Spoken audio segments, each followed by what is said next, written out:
احتلام 4 وجہوں سے ہوتا ہے۔ خوب جان لو کہ احتلام 4 وجہوں سے ہوتا ہے۔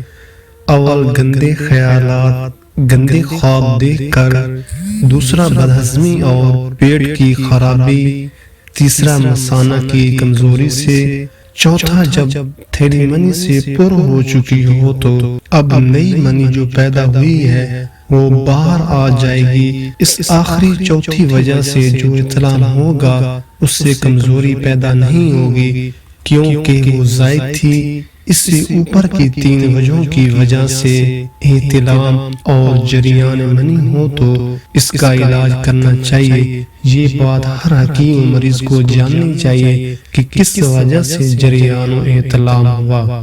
امید کرتا ہوں دوستوں میری ویڈیو آپ کو پسند آئی ہوگی۔ انشاءاللہ ملاقات ہوگی نیکسٹ ویڈیو میں۔ اللہ حافظ۔